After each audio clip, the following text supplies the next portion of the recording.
Bismillahirrahmanirrahim. Alhamdulillahi Rabbil Alamin. Wassalatu wassalamu ala nabiyyina Muhammadin wa ala alihi wa sahabatihi ajma'in wa man tabi'ahum bi ihsanin ila yaumiddin.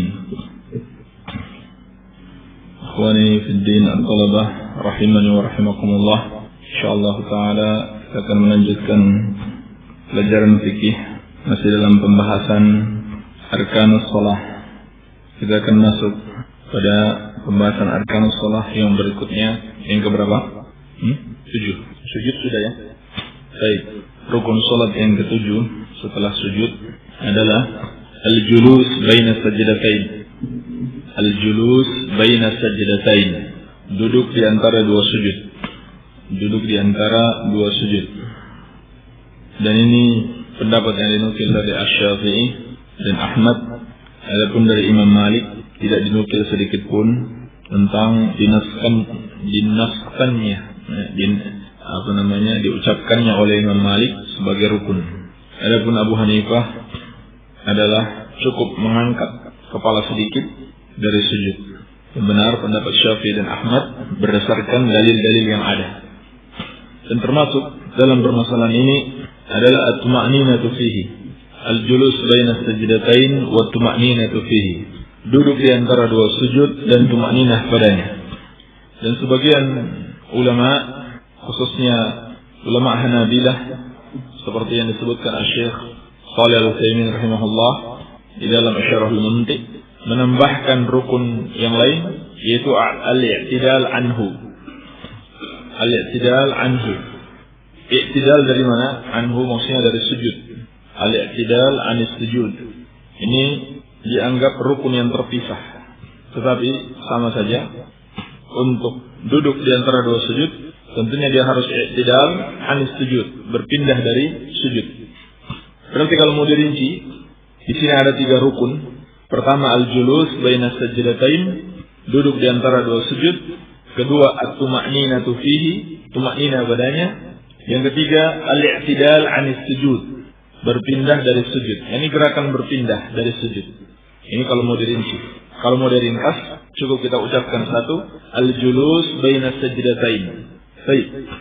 Dalil-dalil yang ada menunjukkan bahwasannya duduk di antara dua sujud dalam keadaan tuma'ninah adalah rukun di dalam salat. Seperti dalam hadis al-musi' salatahu dalam riwayat Abu Dawud dan Al-Hakim, Nabi sallallahu alaihi wasallam bersabda, "La tatimmu salatun li ahadin minan nas hatta," tidak sempurna salat seorang dari manusia sampai, disebutkan beberapa kewajiban, kemudian sampai dia sujud, hatta tatma'inna mafasiluhu, sampai menjadi tenang anggota tubuhnya, thumma yaqulu Allahu akbar, kemudian dia mengucapkan Allahu akbar, wa yarfa'a ra'sahu hatta yastawiya qa'idan. Ini bagian akhir menjadi syahidnya. Wa yarfa'a ra'sahu hatta yastawiya qa'idan. Dia mengangkat kepalanya sampai dia tegak duduk. Ini duduk dengan lurus. Dia mengangkat kepalanya sampai dia duduk yang lurus. Baik. Dalam riwayat yang lain, Nabi sallallahu alaihi wasallam memerintahkan kepada al-musi' salatahu, "Tsumma sujud hatta tatma'inna sajidan, tsumma irfa' hatta tatma'inna jalisan, tsumma sujud hatta tatma'inna sajidan." Kemudian hendaklah engkau sujud sampai engkau tenang dalam sujudmu, kemudian hendaklah engkau angkat tubuhmu sampai engkau tenang dalam keadaan jalisan, duduk. Kemudian engkau sujud lagi sampai engkau tenang dalam keadaan sujud. Baik. Dan dalam hadis Abu Dawud dan Al-Baihaqi dengan sanad yang sahih, wa kana sallallahu alaihi wasallam yatma'in hatta yarji'a kullu 'azmin ila mawdi'ihi.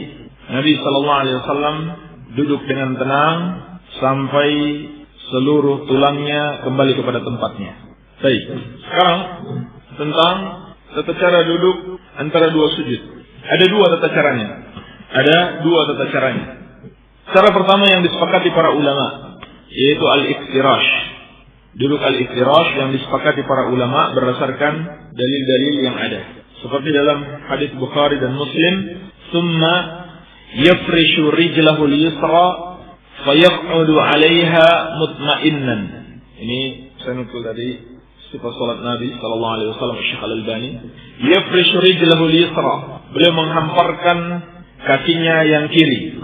Yafrishu dibuat seperti apa? Firash, seperti alas. Artinya apa? Dia buat seperti alas yang berada di bawah. Fayaq'udu 'alaiha, kemudian beliau duduk di atasnya mutma'innan, dalam keadaan tenang, dalam keadaan tumanninah.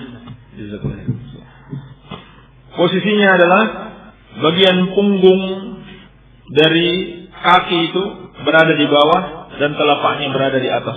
Beliau duduk di atasnya. Ini seperti firash, karpet gitu. Dan beliau perintahkan kepada al-musi' salatahu, orang yang salah dalam salatnya, idza sajadta famakkin li sujudika. Kalau kamu sujud, maka mantapkanlah sujudmu. Fa idza rafa'ta, lalu apabila kamu bangkit dari sujud, faq'ud ala fakhidhikal yusra. Maka duduklah di atas pahamu yang kiri. Afwan, di atas pahamu yang kiri.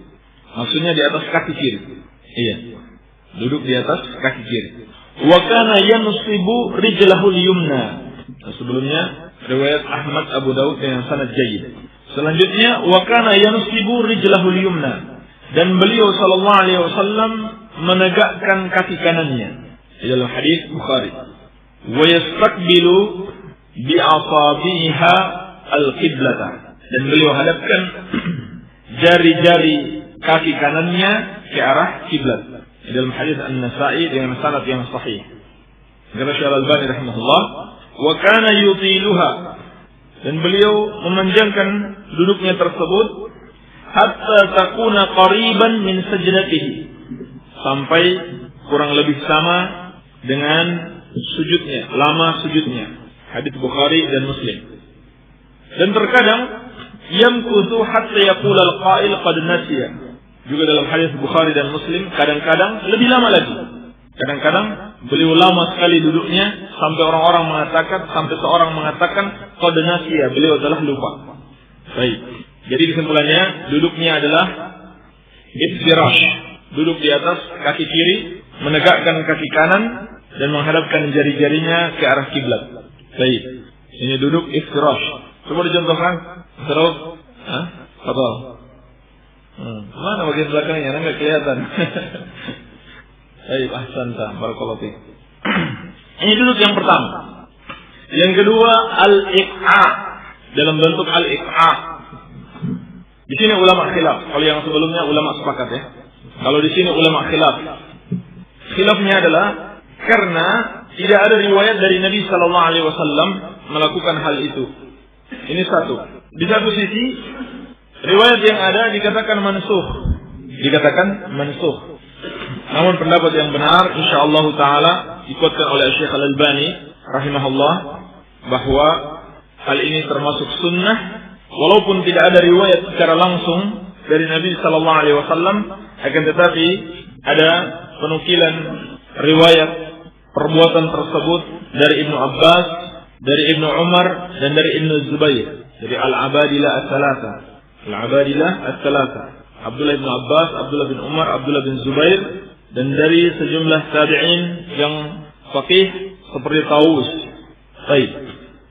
Syekh Al-Albani rahimahullah menyebutkan suatu riwayat dari Abu Zubair, annahu sami'a Tawusan yaqul, bahwasanya dia mendengar Tawus berkata, qulna li Ibnu Abbasin fil iq'a 'ala al-qadamain. Kami pernah berkata kepada Ibnu Abbas radhiyallahu anhuma tentang al-iq'a, di atas dua kaki. Al-iq'a tulisannya alif, qaf, ain, alif, hamzah. Iq'a'un. Baik. Kami pernah bertanya kepada Ibnu Abbas radhiyallahu taala anhuma tentang al-iq'a 'ala al-qadamain, duduk di atas dua kaki. Nah, ini caranya dua kaki ditegakkan.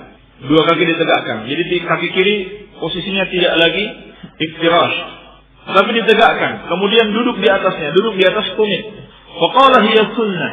Maka Ibnu Abbas radhiyallahu anhu mengatakan itu termasuk sunnah. Faqulna lahu inna lanarahu jafa'an birrajul. Maka kami berkata kepadanya, sesungguhnya kami menganggap hal itu adalah sesuatu yang jelek bagi seseorang.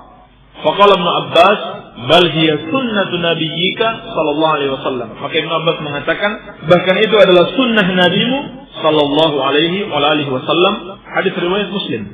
Hadis riwayat Muslim. Iya. Demikian pula dalam sebuah riwayat yang dikeluarkan oleh Abu Ishaq Al-Harbi dalam Gharibul Hadis dan sanadnya disahihkan oleh Syekh Al-Albani dalam As-Sahihah dari Muawiyah bin Hudayj. Muawiyah bin Hudayj dia berkata, "Ra'aitu Tawusan yuqi." Aku melihat Tawus tabi'in tadi, murid Ibnu Abbas, duduk iq'a. Faqultu ra'aituka tuq'i. Maka aku katakan, aku melihat engkau melakukan iq'a. Qala, maka kata Tawus, "Ma ra'aitani uq'i." Engkau tidak melihatku iq'a. Walakinnaha shalah, akan tapi itulah salat. Ra'aitul abadila as-salasa yaf'aluna dzalik. Aku melihat 3 orang Abdullah melakukan hal itu. Abdullah bin Abbas, Abdullah bin Umar, Abdullah bin Zubair. Ini fuqaha dari kalangan sahabat yang hidup lama. Artinya masih hidup di masa tabi'in, sehingga dijadikan rujukan oleh para tabi'in. Yaf'alunahu, mereka semua mengerjakannya. Qala Abu Zuhair, berkata Abu Zuhair, wa qad ra'aituhu yuq'i. Abu Zuhair juga mengatakan, aku melihat siapa? Tawus juga melakukan iq'a. Baik. Kemudian ada satu alasan lagi yang disebutkan para ulama yang berpendapat tidak ada iq'a, yaitu adanya hadis-hadis yang melarang tentang al-iq'a.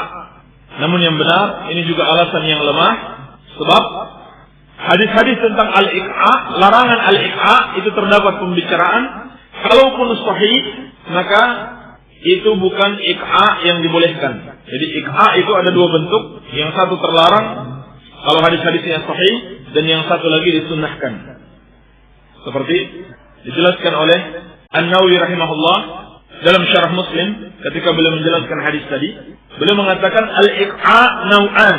Iq'a itu ada 2 macam. Ahaduhuma, yang pertama, an yulsiqa al-yatayhi bil ardi wa yansibu saqayhi wa yad'u yadayhi 'ala al-ardi ka iq'a'i al-kalbi. Yang pertama adalah dengan cara duduk di atas lantai. Jadi seorang itu duduk di atas lantai, sedangkan 2 kakinya itu tegak, dan dia meletakkan 2 tangannya di atas bumi ka iq'a'il kalbi, seperti duduk iq'a'nya anjing. Demikian kata beliau yang ditafsirkan oleh Abu Ubaidah Ma'mar bin Musanna dan sahibuhu, temannya Abu Ubaid Al-Qasim bin Salam, dan sebagian ulama ahli lughah. Ini tidak dibolehkan, kata Imam Nawawi rahimahullah, wa hadha an-naw' huwa al-makruh alladhi warada fihi an-nahy. Dan cara duduk seperti ini, inilah yang dibenci karena adanya larangan. Baik. Adapun wan-naw' tsani, kata beliau, bentuk yang kedua yang dibolehkan, ayyaj'ala al-yatayhi ala 'aqibaihi baina sajdatain. Seorang menjadikan 2 bokongnya duduk di atas 2 tumitnya pada duduk di antara 2 sujud. Wa hadza murad Ibnu Abbas radhiyallahu ta'ala anhuma biqaulihi sunnatu nabiyyikum sallallahu alaihi wasallam. Dan ini yang dimaksud dengan ucapan Ibnu Abbas yang tadi kita sebutkan, ini adalah sunnah Nabi kalian sallallahu alaihi wasallam. Wa qad nassa Asy-Syafi'i radhiyallahu anhu fil buwaiti wal imla' ala istihbabihi fil julus baina sajdatain. Kata An-Nawawi rahimahullah, Imam Nawawi telah menyebutkan sebagaimana dalam riwayat Al-Buwaiti tentang disunnahkannya al-iq'a ketika duduk di antara 2 sujud. Jadi ini mazhab Syafi'i. Adapun dalam mazhab Imam Ahmad itu terlarang. Dalam mazhab Imam Ahmad hanya 1, duduknya iftirash, tidak ada duduk iq'a. Tapi dalam mazhab Syafi'i ada duduk iq'a, dan tidak bertentangan dengan duduk iftirash. Sebab kadang-kadang melakukan ini, kadang-kadang melakukan yang itu. Dan Syekh Al-Albani rahimahullah pernah mengatakan ini termasuk sunnah mahjurah, sunnah yang ditinggalkan. Ya, jadi kesimpulannya, duduk iq'a adalah 2 kaki ditegakkan, kemudian duduk di atas tumit. Ini yang dibolehkan. Sedangkan yang terlarang, 2 kaki ditegakkan tapi duduknya di atas tanah atau di atas lantai. Baik, bisa dipahami ya? Baik, Tum? Coba berikan contoh, Hamid, yang benar dan yang terlarang. Udah nggak apa-apa, situ aja. Baik, boleh seperti itu. Yang terlarang? Yang terlarang duduk di atas lantai. Dua kakinya tegak dan duduk di atas lantai. Susah ya? Al-muhim, bokongnya seseorang itu tidak boleh terkena di atas lantai. Baik. Kemudian al-azkar baina sajdatain, zikir-zikir antara dua sujud. Syekh Al-Albani rahimahullah yang menyebutkan dua bentuk zikir. Yang pertama dari riwayat Abu Dawud, At-Tirmidzi dan yang lainnya dengan lafaz Allahumma, atau boleh juga Allahumma diganti dengan Rabbi. Allahumma atau Allahumma diganti dengan Rabbi. Allahumma ghfirli atau Rabbi ghfirli warhamni wajburni warfa'ni wahdini wa'afini warzuqni. Baik. Allahumma ghfirli warhamni wajburni warfa'ni wahdini wa'afini warzuqni. Allah Rabbi ghfirli, Rabbku ampunilah aku, warhamni rahmatilah aku, wajburni cukupkanlah aku. Cukupkanlah aku. Ini makna wajburni. Warfa'ni angkatlah aku, wahdini berikan hidayah kepadaku, wa'afini berikan aku afiat, warzuqni dan berikanlah aku rezeki. Baik. Kemudian dalam riwayat Ibnu Majah dengan sanad yang hasan, Rabbi ghfirli, Rabbi ghfirli. Yang kedua, yang lebih singkat, Rabbi ghfirli, Rabbi ghfirli. Ini saja dua zikir yang disebutkan Syekh Al-Albani dalam Sifatus Salatin Nabi sallallahu alaihi wasallam. Alhamdulillah kita sudah selesai dari penjelasan rukun salat yang ketujuh, yaitu al-julus baina sajdatain, duduk di antara dua sujud yang sudah termasuk tumainah padanya, dan al-i'tidal anis sujud, i'tidal berpindah dari sujud. فلنكتفي بهذا القدر سبحانك اللهم وبحمدك أشهد أن لا إله إلا أنت أستغفرك وأتوب إليك وصلى الله على نبينا محمد وآله وسلم والحمد لله رب العالمين. Alhamdulillah, demikian tadi apa yang telah dijelaskan oleh Ustaz Abu Bilal Sufyan, dan kita langsung saja memasuki sesi tanya jawab. Sekali lagi kami beritahukan bagi para pendengar radio dakwah salafiyah, barangkali ada yang tidak jelas silakan ditanyakan kepada Al-Ustaz Abu Bilal Sufyan hafizahullah melalui SMS ke nomor 085353020304. Sekali lagi harap dicatat saja nomornya di 085353020304. Baik, langsung saja kami persilakan kepada Ustaz untuk langsung memulai pembahasan dari pertanyaan-pertanyaan yang telah masuk. Bismillahirrahmanirrahim. Salatu wassalamu ala Rasulillah. Tolong kasih tahu nama Pak Kiai Pontes An-Nur. Barangkali sudah pernah ketemu karena anak pernah ke daerah-daerah Banjarsari, dan berapa biayanya kalau anak-anak mau pesantren per bulan berikut makannya. Pak Kiai namanya Ustaz Khotib. Pak Kiai Khotib. Adapun untuk mondok di sini kita sistemnya ta'awun, saling tolong menolong. Siapa yang mampu membayar, maka dana yang dia bayarkan itu untuk membantu orang-orang yang tidak mampu membayar. Jadi soal dana tidak ada masalah, insyaallah ta'ala datang saja dan berbicara dengan pengurusnya. Afwan Ustaz, kalau seseorang memakai celana atau sarung di bawah mata kaki, maka dia di neraka. Bagaimana seorang yang tidur menggunakan sarung yang menutupi mata kakinya? Apakah terkena ancaman neraka? Kalau dia tidur, tentunya dia meniatkan itu untuk sebagai selimut, ya, sebagai selimut, bukan untuk sebagai pakaian sebagaimana pakaian biasa. Maka tidak mengapa insyaallah ta'ala. Baik. Ustaz, setelah salat taubat baca doa, ini enggak jelas ya. Apa yang dimaksud bacaan ini kurang jelas.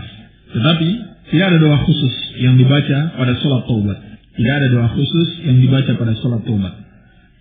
Ustaz, bagaimana berdakwah kepada keluarga, kepada orang tua, sedang mereka selalu menentang, meremehkan, menganggap ajaran yang salah.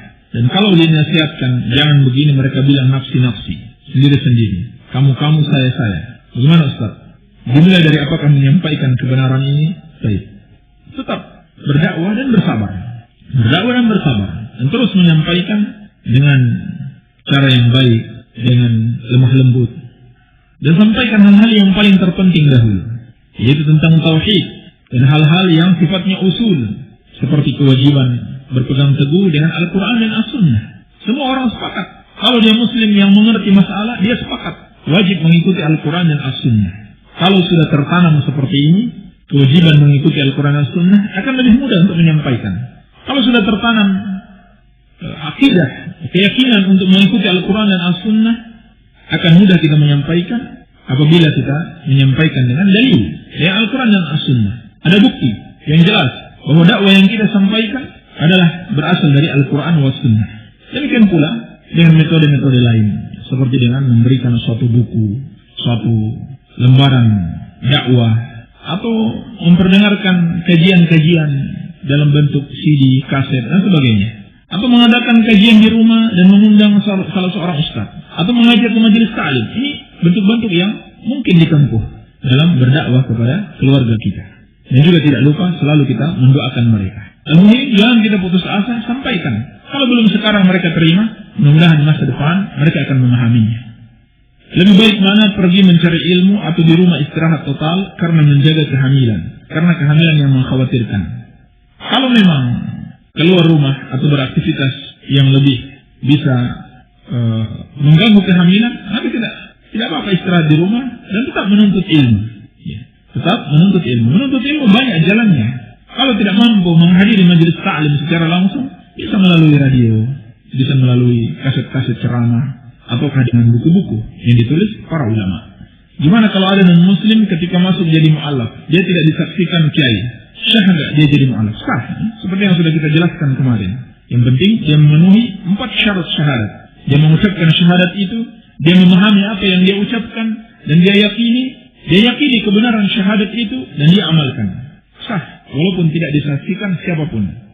Saya orang Islam biasa, yang tidak terikat oleh organisasi atau jamaah Islam, apapun. Tapi aku orang yang menjalankan Al-Quran dan mengamalkan hadis sahih saja. Nah pertanyaan, karena aku bukan pengikut jamaah, apakah aku akan terselamatkan dari 73 jamaah dan aku termasuk Islam yang benar?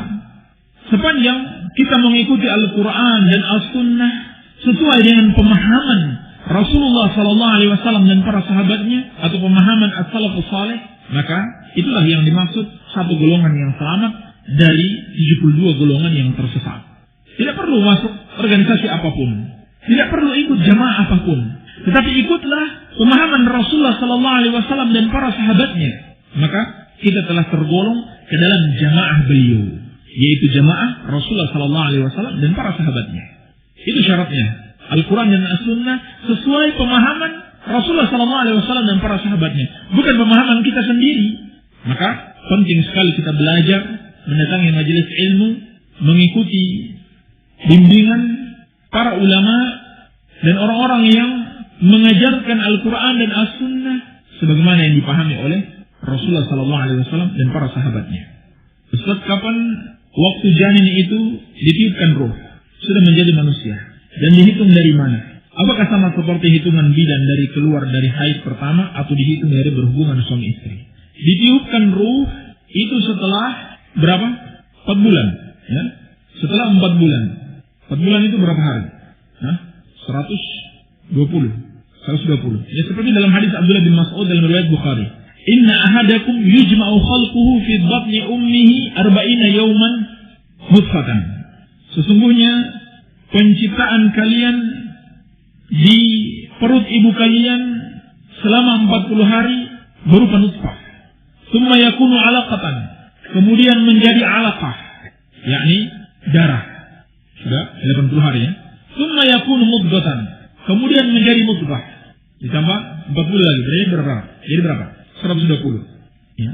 Tsumma yakunu mudghatan mithlu dzalik. Tsumma yab'atsu Allahu ilaihi malakan. Lalu Allah Subhanahu wa taala mengutus malaikat bi arba'i kalimatin, dengan 4 perkara, 4 kalimat. Bikat bi amalihi wa ajalihi wa rizqihi. Ya, yaitu menuliskan amalnya, ajalnya, rizkinya, wa syaqiyun aw sa'idun, dan apakah dia celaka atau bahagia. Tsumma yanfukhu fihi ruha. Lalu dia, malaikat ini meniupkan ruh padanya. Jadi 120 hari. 120 hari. 4 bulan ya? Iya, 4 bulan. 120 hari ditiupkan ruh. Baik. Setelah 120 hari ini tidak boleh digugurkan dengan alasan apapun. Tidak boleh digugurkan dengan alasan apapun. Walaupun kata dokter, ini kalau dibiarkan akan membahayakan ibunya. Tidak boleh. Sebab tidak boleh membunuh orang lain demi keselamatan orang lain. Selamat pagi. Saya mau tanya. Ini tidak bagus ya. Baiknya diganti Assalamualaikum.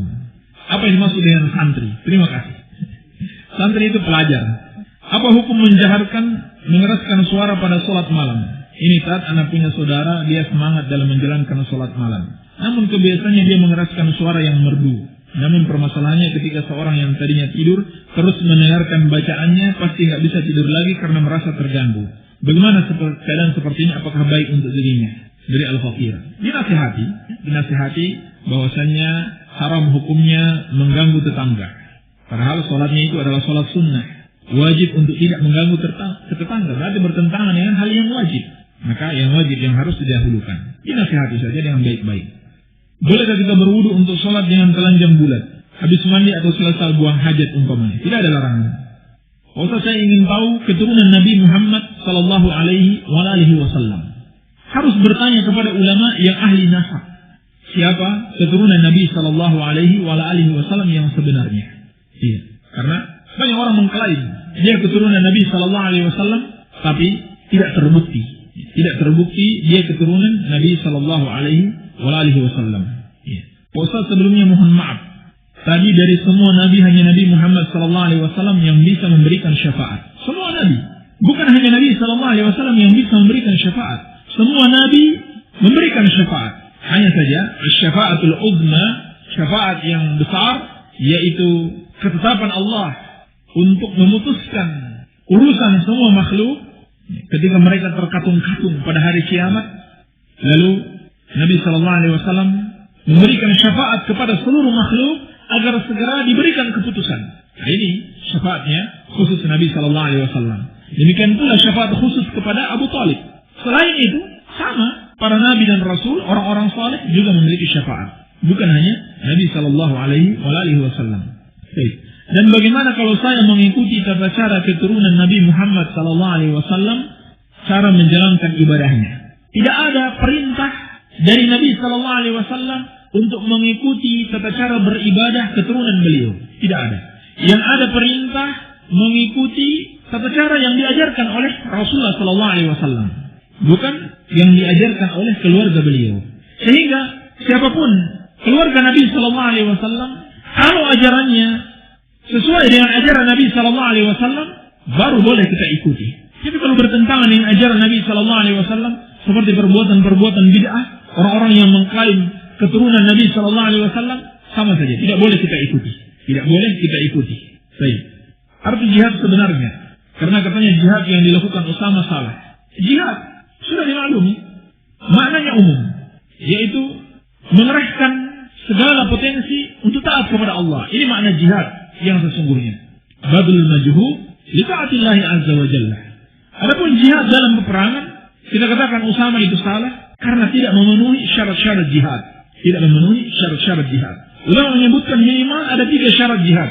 Yang pertama, jihad tersebut dipimpin oleh seorang kepala negara. Yang kedua, jihad tersebut didukung dengan kekuatan yang memadai. Bukan cari gara-gara kepada Amerika, lalu Amerika datang menyerang karena belum mampu, semuanya dibuang. Pada akhirnya, kaum muslimin yang dihantam. Berapa ribu kaum muslimin yang meninggal di Afghanistan akibat ulah Usama. Akibat ulah Usama. Berapa ribu kaum muslimin yang meninggal. Dan dulu Afghanistan dipimpin oleh kaum muslimin. Sekarang menjadi bagaikan boneka Amerika. Akibat ulah Usama. Karena sudah mau mencari gara-gara kepada Amerika. Ketika Amerika balik menyerang, belum mampu menghadapi mereka. Ini syarat yang kedua. Harus memiliki kekuatan yang cukup. Kemudian yang ketiga, jihad tersebut dilakukan oleh kaum muslimin yang memiliki wilayah. Oleh karenanya Nabi SAW tidak pernah diizinkan berperang kecuali setelah beliau memiliki wilayah Madinah dan memiliki pendukung-pendukung, yaitu para sahabat ridwanullahi ta'ala alaihim. Jadi jihad itu bukan sembarang jihad, harus ada syarat-syaratnya.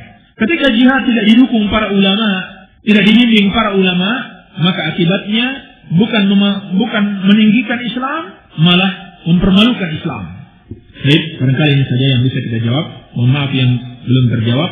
Insyaallah ta'ala kita lanjutkan pada kesempatan yang akan datang.